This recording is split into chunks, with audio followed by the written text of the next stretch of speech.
ಜನನೀಂ ಶಾರದಾಂ ದೇವೀಂ ರಾಮಕೃಷ್ಣಂ ಜಗದ್ಗುರುಂ ಪಾದಪದ್ಮೇ ತಯೋ ಶ್ರಿತ್ವಾ ಪ್ರಣಮಾಮಿ ಮುಹುರ್ಮುಹು. ನಮಸ್ತೆ to you all. ಇವತ್ತೇನು ಹೇಳೋಣ?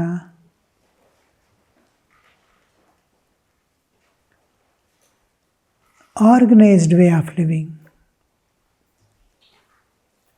ಸುವ್ಯವಸ್ಥಿತವಾಗಿ ಜೀವನ ನಡೆಸೋದು. ಎಲ್ಲವೂ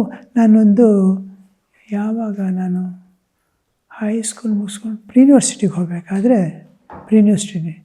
ಆವಾಗ 1967 ಇರ್ಬೋದು. ಭಾಳ ವರ್ಷಗಳ ಹಿಂದೆ. ಆವಾಗ ನಾನು 7th ಸ್ಟ್ಯಾಂಡರ್ಡ್ 11th ಸ್ಟ್ಯಾಂಡರ್ಡ್ನಲ್ಲಿ ಇರಬೇಕಾದ್ರೆ ಒಬ್ಬ ಫ್ರೆಂಡ್ ಇದ್ದ. ಅವನ ಮನೆಗೆ ಯಾವಾಗಲೇ ಅವನಿಗೆ ಸ್ವಲ್ಪ ಎಕ್ಸಾಮ್ ಎಲ್ಲ ಬಂದಾಗ ಸ್ವಲ್ಪ ಹೆದರಿಕೆ ಅವನಿಗೆ. ಬಾರೋ ಇದು ಏನು ಕಂಬೈನ್ಡ್ ಸ್ಟಡಿ ಮಾಡೋಣ ಅಂತ ಕರೀತಿದ್ದ. ಸೊ ಅವ್ರ ಮನೆಗೆ ಹೋಗ್ತಿದ್ದೆ, ಸೈಕಲ್ ತೊಗೊಂಡು ಅವ್ರ ಮನೆಗೆ ಹೋಗೋದು. ಅವ್ರ ಮನೆಯಲ್ಲಿ ಎಲ್ಲ ಅವ್ರ ತಾಯಿ, ಅವ್ರ ತಂದೆ, ಅವ್ರ ರೂಮ್ಗಳು ಇದೆಲ್ಲ ಕಂಪ್ಲೀಟ್ ಪರ್ಫೆಕ್ಟ್ ವ್ಯವಸ್ಥಿತವಾಗಿರ್ತಿತ್ತು. ಇವಾಗ ನೋಡಿ, ಚಪ್ಪಲ್ ಇಡೋದು ನೋಡಿ ಹೇಗೆ, ಹೌ ವಿ ಕೀಪ್ ದಿ ಚಪ್ಪಲ್. ಎಷ್ಟು ವರ್ಷ ಕಷ್ಟಪಟ್ಟಿದ್ದೀನಿ ಗೊತ್ತಾ. ಬಂದವ್ರು ಚಪ್ಪಲಿ ಎತ್ಕೊಂಡು ಹೋಗಿ ಸರಿಯಾಗಿಡೋದು. ಅದು ಮಾಡ್ತಾ ಜನರಿಗೆಲ್ಲ ಚಪ್ಪಲಿ ಎಸ್ಬಿಟ್ಟು ಹೋಗೋದು ಅಭ್ಯಾಸ. ಅದನ್ನು ಚಪ್ಪಲಿಯನ್ನು ಹೇಗೆ ಇಡ್ತೀವಿ ನೋಡಿ ವ್ಯವಸ್ಥಿತವಾಗಿ. ಇದು ನೋಡಿ, ಕಾರ್ಪೆಟ್ ನೀವು ಹೋಗ್ತಾ ಈಗ ನೀಟಾಗಿ ಮಡಿಸಿ 3 ರೌಂಡು ಸುಮ್ಮನೆ ಮಡಿಸಿಟ್ಬಿಡಿ ಅಂದರೆ ಹೇಗೆ ರಾಶಿ ಬಿದ್ದಿರುತ್ತೆ, ಅವ್ಯವಸ್ಥಿತವಾಗಿರುತ್ತೆ. ಅವನದು ಡ್ರಾಯರ್ ತೆಗೆದ್ರೆ ಅವನು ಸ್ಟಡಿ ಕೂತ್ಕೋಬೇಕಾದ್ರೆ ನಾವಿಬ್ಬರು ಈ ಥರ 2 ಟೇಬಲ್ ಇಡ್ತಿದ್ರು. ನಂದೊಂದು ಟೇಬಲು ಅವ್ರದ್ದೊಂದು ಟೇಬಲು ಹಿಂಗೆ. ಅವ್ನ ಟೇಬಲ್ ಡ್ರಾಯರ್ ತೆಗೆದ್ರೆ ಎಲ್ಲ ಇದು ಪೆನ್ಗಳು ಇದೆಲ್ಲ ಒಂದು ಬಾಕ್ಸ್ ಥರ ಅದರೆಲ್ಲ ನೀಟಾಗಿ ಇಡೋದು. ಅವನಿಗೆ ಅಲ್ಲೆಲ್ಲನೇ ಹೋಗಿ ಕೂತ್ಕೊಂಡು ಓದ್ತಾ ಇರಬೇಕಾದ್ರೆ ಅಮ್ಮನಿಗೆ ಹೇಳಿದ್ರೆ, ಅಮ್ಮ ನನ್ನ ಪುಸ್ತಕಗಳಲ್ಲಿ 3ನೇ ಪುಸ್ತಕ ತೊಗೊಂಬ ಅಂತ. ಅವನಿಗೆ ಅಷ್ಟು ಜ್ಞಾಪಕ, ಅಷ್ಟು ಕ್ಲಿಯರಾಗಿ ಆ 3ನೇ ಪುಸ್ತಕ ಇಂಥದ್ದೇ ಪುಸ್ತಕ ಅಂತ ಗೊತ್ತಿರುತ್ತೆ. ಆಮೇಲೆ ನಾನು ಡ್ರಾಯರ್ ಎಳೆದ್ಬಿಟ್ಟು ಮಧ್ಯದ ಪೆನ್ ತೊಗೊಂಬ, ಆದರೆ ಕೆಂಪು ಪೆನ್ ಇದೆ ಅದು ಅಂತ. ಅಂದರೆ ಎಷ್ಟು ವ್ಯವಸ್ಥಿತವಾಗಿ ಮಾಡೋದು ಅಭ್ಯಾಸ ಮಾಡ್ಕೊಂಡಿರ್ಬೇಕು ಆ ಹುಡುಗ. ಎಲ್ಲ ಬಟ್ಟೆಗಳೆಲ್ಲ ಸಂಜೆ ಆಗಿದ ತಕ್ಷಣ ಅದೆಲ್ಲ ಒಣಗಿರುತ್ತೆ, ಅದನ್ನೆಲ್ಲ ತೊಗೊಂಬಂದು ನೀಟಾಗಿ ಅದನ್ನ ಇದು ಮಾಡಿ ಮಾಡಿಸಿ ಅದೆಲ್ಲ ಒಂದು ನೆಕ್ಸ್ಟ್ ಡೇಗೆ ಶೂ, ಚಪ್ಪಲು, ಸಾಕ್ಸಸ್ಸು ಎಲ್ಲ ಅದಕ್ಕೊಂದೊಂದು ಸ್ಥಾನಗಳು.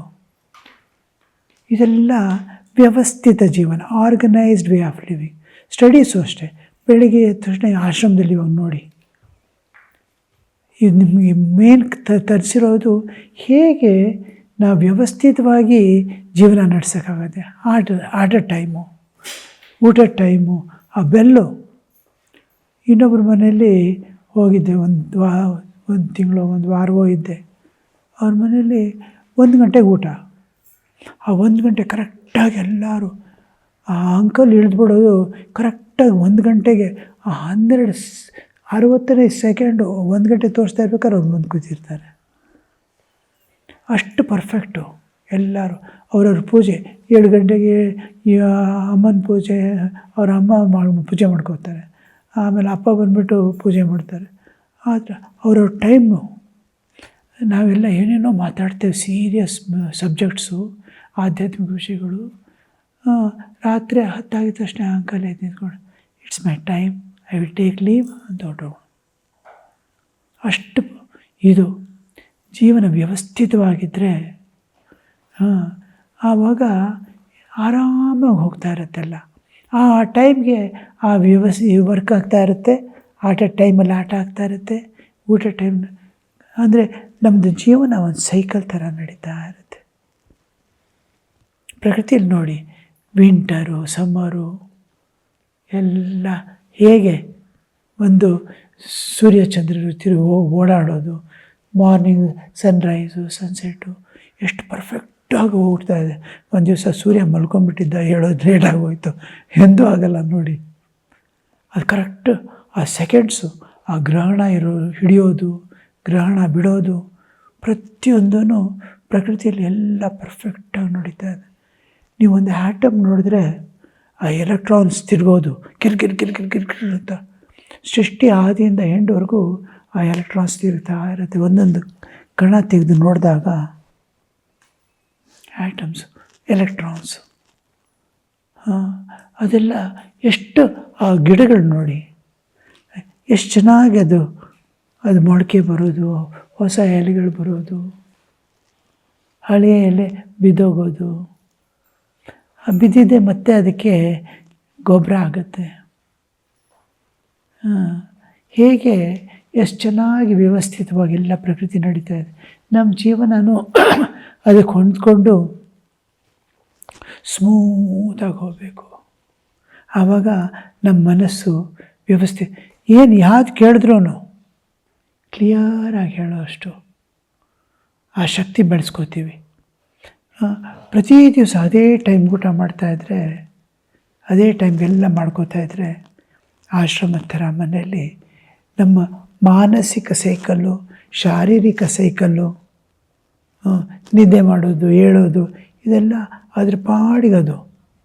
ಇವಾಗ ನಾನು ಅಲಾರಾಮ್ ಇಡೋದೇ ಇಲ್ಲ, ಎಷ್ಟೋ ವರ್ಷಗಳಾಗೋಯ್ತು ಅಲಾರಾಮ್ ಇಡೋದೇ ಇಲ್ಲ. ಕರೆಕ್ಟಾಗಿ 2:15 ಎಚ್ಚರ ಆಗುತ್ತೆ ರಾತ್ರಿ, 2:45 ಹೇಳ್ತೀನಿ, 3 ಗಂಟೆಗೆ ನಾನು ಕೆಲಸ ಶುರು ಮಾಡ್ತೀನಿ. ಒಂದೊಂದೇ ಮುಗಿಸ್ಕೊಂಡು ಬೆಳಿಗ್ಗೆ 4:45 ಹೋಗ್ತೀನಿ ಪ್ರೇಯರ್ಗೆ. 5 ಗಂಟೆಗೆಲ್ಲ ಕೂತಿರ್ತೀವಿ. ಎಲ್ಲ ಕರೆಕ್ಟ್ ಟೈಮ್ ಟು ಟೈಮ್ ನಡೀತಾ ಇರುತ್ತೆ ಎಲ್ಲ ಆಶ್ರಮದಲ್ಲಿ. ಆ ಥರ ಜೀವನ ನಡೆದ್ರೆ ನಮ್ಮದು ಒಂದೊಂದೂ ಭಾವನೆಗಳು, ಮಾನಸಿಕ ಭಾವನೆಗಳು, ಆಮೇಲೆ ಮನಸ್ಸಿನ ವರ್ಕಿಂಗು, ಮನಸ್ಸು ಹೇಗೆ ಕೆಲಸ ಮಾಡ್ತಾ ಇರುತ್ತೆ ನೋಡಿ. ಬುದ್ಧಿ ಓದ್ಬೇಕಾದ್ರೆ ಅರ್ಥ ಮಾಡ್ಕೊಳ್ಳೋದು, ಬುದ್ಧಿ ಹೇಳಿದ್ದು ಅರ್ಥ ಮಾಡ್ಕೊಳ್ಳೋದು, ಬುದ್ಧಿದು ಒಂದು ಆವರಣ, ಇದೆಲ್ಲ ಒಂದೊಂದೇ ಕ್ಲಿಯರಾಗಿ ಸೆಟ್ ಆಗ್ತಾ ಇರುತ್ತೆ. ಆಮೇಲೆ ಸ್ಮೂತ್ ಆನಂದದಿಂದ ಹೋಗ್ತಾ ಇರುತ್ತೆ ಜೀವನ. ಕಷ್ಟಪಡಬೇಕಿಲ್ಲ. ಆ ಸ್ಟಡೀಸ್ ಎಲ್ಲ ಆಟೋಮೆಟಿಕ್ಕಾಗಿ ಆಗೋಗ್ಬಿಟ್ಟಿರುತ್ತೆ. ಎಕ್ಸಾಮ್ ಟೈಮಲ್ಲಿ ಕೂತ್ಕೊಂಡು ಬಡ್ಬಡ್ದು ಓದಬೇಕಾಗೇನೇ ಇಲ್ಲ. ಎಲ್ಲ ಸ್ಕೂಲ್ಗೆ ಹೋದ್ವಿ, ಎಲ್ಲ ಕಲ್ತ್ಕೊಂಡ್ವಿ ಶಾಂತವಾದ ಮನಸ್ಸಲ್ಲಿ. ನೆನ್ನೆ ಹೇಳಿದ್ವಲ್ಲ, 1 at a time, done very well. ಆ ಥರ ಅದನ್ನೆಲ್ಲ ನೀಟಾಗಿ ಎಲ್ಲ ಸುವ್ಯವಸ್ಥಿತವಾದ ಆರ್ಗನೈಸ್ಡ್ ವೇ ಆಫ್ ಲಿವಿಂಗ್. ಸಂಜೆ ಆಟಕ್ಕೆ, ಆಮೇಲೆ ಎಕ್ಸಸೈಸ್ ಬೆಳಿಗ್ಗೆ, ಯೋಗಾಸನ ಥರ. ಅದು ಯೋಗಾಸನ ಮಾಡದಿದ್ರೆ ಒಂದು ಅಟ್ಲೀಸ್ಟ್ ಒಂದು 3-4 ಕಿಲೋಮೀಟ್ರ್ ಚೆನ್ನಾಗಿ ಓಡಬೇಕು, ಹೆಲ್ದಿ ಬಾಡಿ ಇರೋಕ್ಕೆ. ಚಕ್ಕಂಬಟ್ಟೆ ಹಾಕೊಂಡು ಸರಿಯಾಗಿ ಕೂತ್ಕೊಳ್ಳಿ ಮಗು. ನೀಟಾಗಿ ಸ್ಟ್ರೇಟಾಗಿ ಚೆಂದಾಗಿ ಕೂತ್ಕೋಬೇಕು. ನಾವು USA ಹೋಗಿದ್ವಿ. ಅಲ್ಲಿ ಒಂದು ಮಕ್ಕಳಿಗೋಸ್ಕರ ಇದು ಮಾಡ್ತಾರೆ ಒಬ್ಬರು. ಎಲ್ಲದು ಚಿನ್ಮಯ ಮಿಷನ್ದೇ ಇದೆ. ಅಟ್ಲಾಂಟಾನಲ್ಲೂ ಇದೆ. ಆಮೇಲೆ ಎಲ್ಲ 71 ಜಾಗದಲ್ಲಿ ಅವ್ರದ್ದು ಇದೆ, ಮಿಷನ್ ಇದೆ. ಅದು ಬಿಟ್ಟು ನ್ಯೂ ಜೆರ್ಸಿಲಿ ಒಬ್ಬರು, ಅವರೊಂದು ಚಿಕ್ಕ ಮನೆ, ಭಾಳ ಕಾಸ್ಟ್ಲಿ. ಒಂದು ದೋಸೆ, ಒಂದು ಕಾಫಿ ತೊಗೊಂಡ್ರೆ $1000. ಒಂದು ದೋಸೆಗೆ $800. ಆಮೇಲೆ ಒಂದು ಕಪ್ ಕಾಫಿಗೆ $200. ಅಷ್ಟೊಂದು ಕಾಸ್ಟ್ಲಿ. ಸೊ ಒಂದು ಚಿಕ್ಕ ಮನೆ ತೊಗೊಂಡು ಚಿಕ್ಕ ಮನೇಲಿದ್ದರು. ಅವರಿಗೂ ಮಕ್ಕಳಿಗೆ ಇದು ಮಾಡಬೇಕು ಅಂತ, ಭಾರತೀಯ ಮಕ್ಕಳಿಗೆ ಏನು ಅಲ್ಲಿ ಸಂಸ್ಕೃತಿ ಸಿಗೋದೇ ಇಲ್ಲ. ಅಲ್ಲಿ ಎಲ್ಲ ವೆಸ್ಟರ್ನರ್ಸು ಎಲ್ಲ ಮಾಂಸ ತಿನ್ನೋದು ಅದು ಇದು ಏನೇನೋ ಅವ್ರದ್ದು ಎಂಜಾಯ್ಮೆಂಟ್ಸ್ ಮೇಲೆ ಆಧ್ಯಾತ್ಮಿಕ ವಿಷಯಗಳಾಗಲಿ ಭಗವತ್ ವಿಷಯವಾಗಲಿ ಏನೂ ಇರಲ್ಲ. ಅದಕ್ಕೆ ಅವ್ರಿಗೆ ಸಂಸ್ಕಾರ ಕೊಡೋಕ್ಕೆ ಇದೇ ಥರ ಕೆಲವು ಇನ್ಸ್ಟಿಟ್ಯೂಷನ್ ಎಲ್ಲ ಇದೆ. ಅವರು ಸ್ವತಂತ್ರವಾಗಿ ಮಾಡ್ತಾಯಿದ್ದಾರೆ. ಸ್ಯಾಟರ್ಡೆ ಸಂಡೇಸು ನೀವು ಬಂದಂಗೆ 2 ದಿವಸ ಸುಮಾರು ಒಂದು 2,000 ಅಲ್ಲಿ ಒಂದು 400 ಹುಡುಗರು ಬರ್ತಾರೆ ಅಂತ ಕಾಣುತ್ತೆ. 400 students will join every Saturday Sunday. ಹೋಗಿದ ತಕ್ಷಣ ಎಲ್ಲರೂ ವಾಪಸ್ ಹೋಗೋವರೆಗೂ they will be sitting. First ಡೇಯಿಂದನೇ ಅವರು ಟ್ರೈನಿಂಗು ಸ್ಟ್ರೇಟಾಗಿ ಕೂತ್ಕೊಳ್ಳೋದು. ಎಲ್ಲರೂ ವಾಪಸ್ ಹೋಗೋವರೆಗೂ ಸಂಜೆ ಕೆಲವರು ತಂದೆ ತಾಯಿನೂ ಬಂದುಬಿಡ್ತಾರೆ. ತಂದೆ ತಾಯಿಗಳೆಲ್ಲ ಬೇರೆ ಕಡೆ ಅವ್ರಿಗೆ ಕ್ಲಾಸಸ್ ನಡೀತಾ ಇರುತ್ತೆ. ಇವ್ರ ಮಕ್ಕಳಿಗೆಲ್ಲ ಒಂದು ಕಡೆ ಕ್ಲಾಸಸ್ ನಡೀತಾ ಇರುತ್ತೆ. ಸೊ ಸ್ಟ್ರಿಕ್ಟ್ ಡಿಸಿಪ್ಲಿನ್ಡ್ ಲೈಫು ಅವ್ರಿಗೆ ಎಲ್ಲ ಹೇಳ್ಕೊಡ್ತಾರೆ. ಧ್ಯಾನ ಕೂತ್ಕೊಳ್ಳೋದು ಹೇಗೆ ಅಂತರ್ಮುಖ ಮಾಡೋದು. ಆಮೇಲೆ ಹ್ಯೂಜ್ ಡ್ರಾಯಿಂಗ್ಸ್ ಎಲ್ಲ ಮಾಡ್ತಾರೆ ಕೂತ್ಕೊಂಡು. ಯಾರಿಗೋ ಫ್ರೆಂಡ್ಸ್ ಕೂಡಿಸ್ಬಿಟ್ಟು ಹಾಗೇ ಆ ಫ್ರೆಂಡ್ ಥರನೇ ಎಲ್ಲ ಡ್ರಾಯಿಂಗ್ ಮಾಡಿಬಿಟ್ಟು ಅವ್ನು ನೋಡಿದ್ರೆ ಅವ್ನು ಕನ್ನಡಿ ನೋಡ್ತಾ ಇರೋಂಗೆ ಕಾಣಬೇಕು. ನನ್ನ ಮಕ್ಕನೇ ಅದು ಅಂತ ಅಷ್ಟು ಕ್ಲಿಯರು. ಅಂದರೆ ಆ ಮನಸ್ಸು ಎಷ್ಟು ಗ್ರಾಸ್ಪಿಂಗ್ ತೊಗೊಂಡಿದೆ ನೋಡಿ. ಅದು ಇವತ್ತೇನೋ ಒಂದು ಪಿಕ್ಚರ್ ನೋಡಿಬಿಟ್ಟು ಜಸ್ಟ್ ಪೆನ್ಸಿಲ್ ಸ್ಕೆಚ್ ಮಾಡ್ಬೋದು ಅದನ್ನು ಪೆನ್ಸಿಲಿಂದ. Just black and white, colour ಇಲ್ಲ ಏನಿಲ್ಲ. ಬಟ್ ನಿನ್ನೆ ಯಾರು ಹೇಳ್ತಿದ್ರು ಮಾತಾಜಿಗಳು ಎಷ್ಟು ಚೆನ್ನಾಗಿ ಮಾಡಿದ್ದಾರೆ ಮಕ್ಕಳು ಅಂತ ಡ್ರಾಯಿಂಗ್ ಎಲ್ಲ. ಸೊ ಅದು ಪರ್ಫೆಕ್ಟಾಗಿ ಆ ಥರ ಎಲ್ಲ ಕಡೆ ಎಲ್ಲೋದ್ರೂ orderly way of doing, orderly way of living, organised way of living. ಸುವ್ಯವಸ್ಥಿತವಾಗಿ ಎಲ್ಲ ಮಾಡ್ಕೊಳ್ಳೋದು. ಮನೆಗೆ ಹೋಗಿದ ತಕ್ಷಣ ಬಟ್ಟೆ ಎಲ್ಲೋ ಎತ್ತಿಸ್ಬಿಟ್ಟು ಚಪ್ಪಲ್ ಎಲ್ಲೋ ಎಸ್ದ ಆಗಬಾರ್ದು. ಇವಾಗ ಇಲ್ಲೇನೇನು ಕಲ್ತ್ಕೊಂಡು ಹೋಗ್ತಿರೋ ಅದನ್ನೆಲ್ಲ ಜೀವನದಲ್ಲಿ ಅದನ್ನು ಚೆನ್ನಾಗಿ ತರಬೇಕು. ಕೂತ್ಕೊಳ್ಳೋದು ಅಭ್ಯಾಸ ಮಾಡ್ಕೋಬೇಕು. ನಾನು ಒಂದು ಸರ್ತಿ ಈ ಥರ ಕೂತ್ಕೋತು ಅಂದರೆ ಮ್ಯಾಕ್ಸಿಮಮ್ ಮನಸ್ಸೆಲ್ಲೂ ಹೋಗದೆ ನಾನು ಅಲ್ಲಾಡದೆ 13 ಗಂಟೆ ಕೂತ್ಕೋತೀನಿ. 13 hours I can sit in one posture. ಕಾಲು ಜೋಮಾಗಲಿ ನೋವೋದಾಗಲಿ ಆಗಲ್ಲ. ಆದರೂ ಆ ಕಡೆ ಮನಸ್ಸು ಹೋಗಲ್ಲ. ಆ ಶಕ್ತಿ ಒಂದು ಸ್ವಲ್ಪ ಅದೇ ಥರ. ಆಮೇಲೆ ಮನೆ ಹತ್ರ ಎಲ್ಲೆಲ್ಲಿ ಎಕ್ಸಸೈಸ್ ಮಾಡೋಕ್ಕೆ ಆಪರ್ಚುನಿಟಿ ಇದೆಯೋ ಯೋಗಾಸನಗಳು ಅದು ಕರೆಕ್ಟಾಗಿ ವಿಧಿವತ್ತಾಗಿ ಮಾಡಬೇಕು. ನಮ್ಮ ಪ್ಲೇಗ್ರೌಂಡ್ಸ್ ಇರುತ್ತೆ. ಪ್ಲೇಗ್ರೌಂಡ್ಸ್ನಲ್ಲೆಲ್ಲ ಪ್ಯಾರಲ್ ಬಾರ್ಸು ಅದು ಇದು ಎಷ್ಟೊಂದು ಇರ್ತಿತ್ತು. ಇಲ್ಲಿ ಇವಾಗೇನೂ ಇಲ್ಲ. ಇದೆಯಾ ಇಲ್ಲಿ ಇದ್ರ ಹತ್ರ ಎಲ್ಲನೇ ಪ್ಲೇಗ್ರೌಂಡು ಫಾರ್ ಚಿಲ್ಡ್ರನ್ ಇಲ್ಲ ಅಲ್ವಾ? ಪ್ಯಾರಲ್ ಬಾರ್ಸು ಅದೆಲ್ಲ ಹತ್ತು ಇಳಿಯೋದು ಜಂಪ್ ಮಾಡೋದು ಇಲ್ಲ ಅಲ್ವಾ ಇಲ್ಲಿ? ನಮ್ಮ ಬೆಂಗಳೂರನ್ನ ನಮ್ಮ ಚಿಕ್ಕಂದಿನ ಅಲ್ಲೇ ಅಕ್ಕಪಕ್ಕದಲ್ಲೇ ಅಲ್ಲಲ್ಲಿ ಇರ್ತಿತ್ತು. ಆಮೇಲೆ ಅಲ್ಲೋಗ್ಬಿಟ್ಟು ಎಲ್ಲ ಎಕ್ಸಸೈಸ್ ಮಾಡೋದು. ಆಮೇಲೆ ಎಲ್ಲ ಕಲ್ತ್ಕೊಳ್ಳಿ. ಎಲ್ಲೆಲ್ಲಿ ನಿಮಗೆ ಆಪರ್ಚುನಿಟಿ ಸಿಗುತ್ತೋ ಕಲ್ತ್ಕೊಳ್ಳೋಕ್ಕೆ. ಆಮೇಲೆ ಯಾವುದಾನೇ ಒಂದು ಮ್ಯೂಸಿಕಲ್ ಇನ್ಸ್ಟ್ರೂಮೆಂಟು, ಸಿತಾರೋ, ಫ್ಲೂಟ್ ಈಸಿಯೆಸ್ಟು. ಒಂದು ವಾಪಸ್ ಇಟ್ಕೊಂಡ್ಬಿಡೋದು. ಸೊ ಫ್ಲೂಟು, ಸಿತಾರು, ವಯಲಿನ್ನು, ಏನಾನೇ ಒಂದು ಇನ್ಸ್ಟ್ರೂಮೆಂಟು ಸಂಗೀತ, ಭಜನೆಗಳು ಇವು ನೋಡಿ ಹೇಳ್ಕೊಳ್ತಾ ಇದ್ದೀವಿ. ಎಷ್ಟು ಜನ ಎಷ್ಟು ಭಜನೆ ಕಲ್ತಿದ್ದಾರೆ ಅಂತ ಗೊತ್ತಿಲ್ಲ. ಬಟ್ ಇಂಡಿಪೆಂಡೆಂಟಾಗಿ ಯಾರನ್ನೇ ಹೇಳು ಅಂದರೆ ಅದು ಕರೆಕ್ಟಾಗಿ ಹೇಳಕ್ಕೆ ಬರಬೇಕು.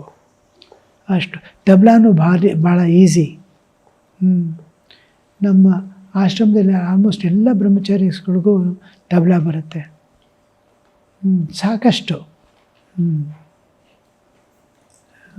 ಅದು ಎಲ್ಲ ನಿಮ್ಮೆಲ್ಲ ಲಾಸ್ಟ್ ಟೈಮೆಲ್ಲ ಇನ್ಸ್ಟ್ರೂಮೆಂಟೆಲ್ಲ ಏನೇನಿದೆ ತೋರಿಸಿದ್ರಲ್ವ, ಮ್ಯೂಸಿಕಲ್ ಇನ್ಸ್ಟ್ರೂಮೆಂಟು.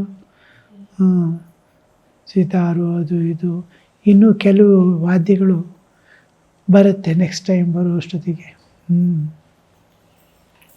ಸೊ ಅದು ಯಾವುದನ್ನೇ ಒಂದು ಅದು ಆಮೇಲೆ ನಿಮಗೆ ಎಲ್ಲೆಲ್ಲೋ ಕರ್ಕೊಂಡೋಗುತ್ತೆ, ಒಂದು ಆನಂದ ಸ್ಥಿತಿ ಕರ್ಕೊಂಡೋಗ್ಬಿಡುತ್ತೆ. ಎಲ್ಲೋ ಹೋದಾಗ ಒಂದು ಯಾವುದೋ ಒಂದು ಹಿಮಾಲಯಸ್ಗೆ ಹೋದಾಗ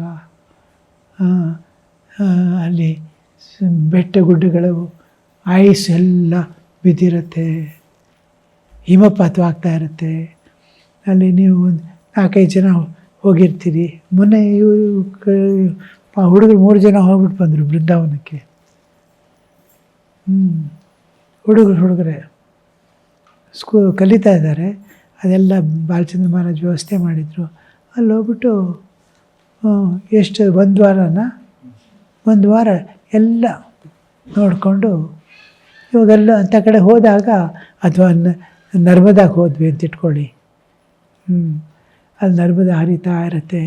ನೀವು ಅಲ್ಲಿ ಮೇಲ್ಗಡೆ ಕೂತ್ಕೊಂಡು ಆ ಫ್ಲೂಟು ಏನೋ ಬಾರಿಸ್ತಾ ಇದ್ದರೆ ಹೇಗಿರುತ್ತೆ ನೋಡಿ ಅಟ್ಮಾಸ್ಫಿಯರ್. ಆ ನದಿನೂ ಹರಿತಾ ಇದೆ.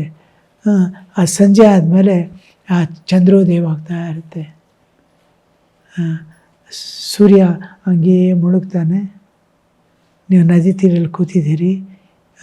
ಎಲ್ಲ ಟ್ವಿಂಕಲ್ ಟ್ವಿಂಕಲ್ ಲಿಟಲ್ ಸ್ಟಾರ್ ಎಲ್ಲ ಮೇಲ್ಗಡೆ ಎಲ್ಲ ನದಿದು ಹರಿತಾ ಇರುತ್ತೆ. ಚಂದ್ರೋದಯ ಫುಲ್ ಮೂನು. ಆವಾಗ ನೀವೊಬ್ಬರೇ ಕೂತ್ಕೊಂಡು ಒಂದು ಫ್ಲೂಟಲ್ಲಿ ಏನೋ ಬಾರಿಸ್ತಾ ಇದ್ದೀರಿ, ಅಥವಾ ಸಿತಾರ್ ತಗೊಂಡು ಏನೋ ಒಂದು. ಆ ಸ್ಟೇಟ್ ಹೇಗಿರುತ್ತೆ ನೋಡಿ, ನಿಮ್ಮ ಮಾನಸಿಕ ಸ್ಥಿತಿ. ಅಕ್ಕಪಕ್ಕದಲ್ಲಿ ಯಾರೇ ದೂರದಲ್ಲಿ ಓಡಾಡ್ತಾ ಇದ್ದರೆ ಹಂಗೆ ನೋಡ್ಬಿಟ್ಟು ಎಷ್ಟು ಆನಂದ ಪಡ್ತಾರೆ. ನಿಮ್ಮ ಒಳಗಡೆಯಿಂದ ಪ್ರಕಟವಾಗ್ತಾ ಇರುತ್ತೆ ಆನಂದ ಅದರಲ್ಲಿ. ಆಮೇಲೆ ನಿಧಾನಕ್ಕೆ ಪ್ರಕೃತಿಯ ಜೊತೆಗೆ ಒಂದಾಗ್ತಾ ಇರ್ತೀವಿ. ನಿಮ್ಮ ವಿಕಾಸವಾಗ್ತಾ ಇರುತ್ತೆ. ನಿಧಾನಕ್ಕೆ ಪ್ರಕೃತಿ ಜೊತೆ ಒಂದಾದಾಗ ಭಗವಂತ ಅಂದರೆ ಏನು ಅಂತ ಗೊತ್ತಾಗುತ್ತೆ. ಸೊ ಆ ಥರ ನಿಮ್ಮದೇ ವಿಕಾಸವನ್ನು ನೀವೇ ಮಾಡ್ಕೋಬೇಕು. ಓಕೆ, ಇದು ಆರ್ಗನೈಸ್ಡ್ ವೇ ಆಫ್ ಲಿವಿಂಗ್ ಅಥವಾ ಆರ್ಡರ್ಲಿ ವೇ ಆಫ್ ಲಿವಿಂಗ್. ಸುವ್ಯವಸ್ಥಿತವಾದ ಜೀವನವನ್ನು ನಡೆಸೋದು. ಓಂ ಶಾಂತಿ ಶಾಂತಿ ಶಾಂತಿ. ಹರಿ ಓಂ ತತ್ಸತ್. ಶ್ರೀರಾಮಕೃಷ್ಣಾರ್ಪಣಮಸ್ತು.